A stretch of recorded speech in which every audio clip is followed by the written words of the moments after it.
Assalamualaikum warahmatullahi wabarakatuh.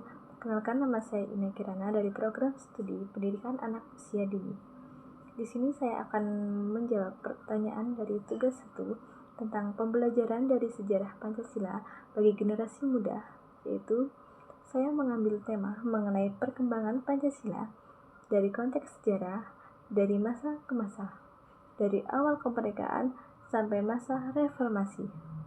Kita simak mengenai Pancasila sebagai konteks sejarah dari masa ke masa. Yang pertama, pada masa kemerdekaan pada tahun 1945 sampai 1950. Di situ Pancasila lahir sebagai dasar negara Indonesia pada tanggal 1 Juni 1945. Pancasila masih dalam tahap pembentukan dan belum sepenuhnya diimplementasikan. Dan pada masa ini terjadi perdebatan tentang peran Pancasila dalam sistem pemerintahan. Pancasila juga dijadikan sebagai acuan dalam penyusunan Undang-Undang Dasar 1945. Dan juga pada tanggal 18 Agustus 1945, PPKI menetapkan Pancasila sebagai dasar negara Indonesia.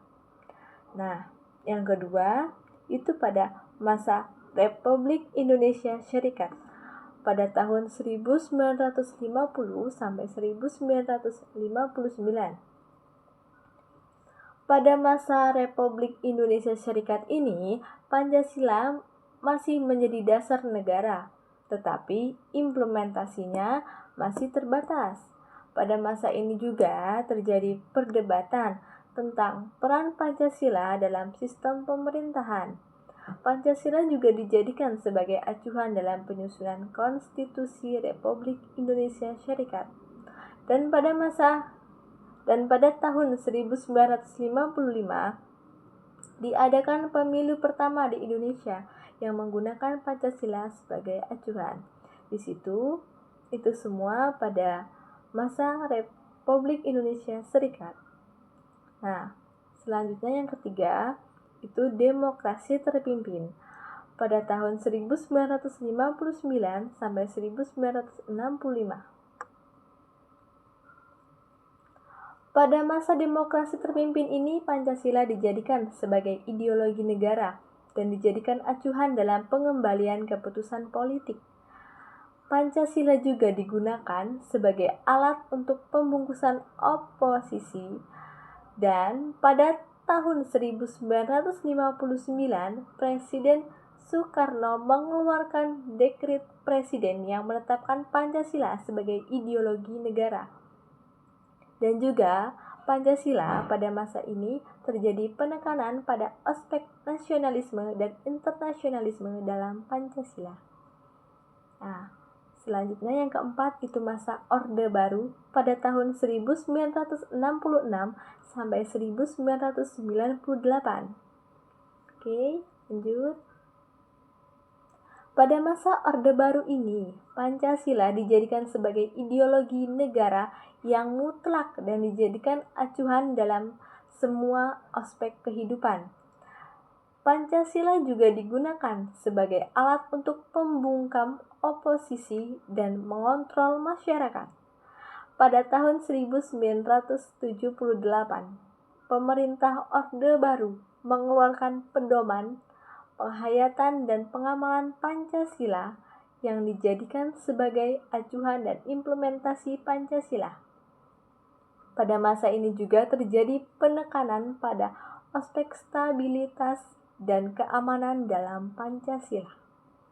Nah, selanjutnya ada masa reformasi atau masa sekarang dari tahun 1998 sampai sekarang.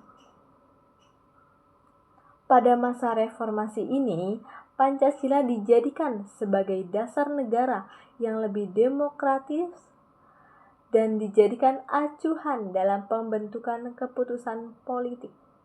Pada masa ini, Pancasila juga dijadikan sebagai alat untuk mempromosikan hak asasi manusia dan kebebasan berpendapat. Pada tahun 1999, diadakan pemilu pertama di era reformasi yang menggunakan Pancasila sebagai acuan.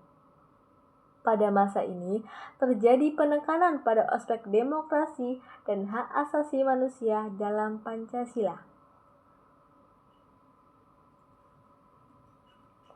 Dalam perkembangan Pancasila dari masa ke masa, terdapat beberapa tantangan dan perubahan. Yaitu yang pertama perubahan dalam implementasi Pancasila, tadi sudah dijelaskan. Yang kedua, itu ada perdebatan. Nah, dalam masa ke masa itu pasti ada perdebatan di dalamnya tentang peran Pancasila dalam sistem pemerintahan. Nah, yang ketiga itu penggunaan Pancasila sebagai alat untuk pembungkam oposisi. Dan yang keempat, perubahan dalam implementasi Pancasila. Demikian penjelasan dan pemaparan materi mengenai pengembangan Pancasila dalam konteks sejarah dan dari masa ke masa, dari masa awal kemerdekaan sampai masa reformasi, yaitu masa sekarang. Mungkin itu saja yang bisa saya sampaikan. Saya akhiri. Wassalamualaikum warahmatullahi wabarakatuh. Terima kasih.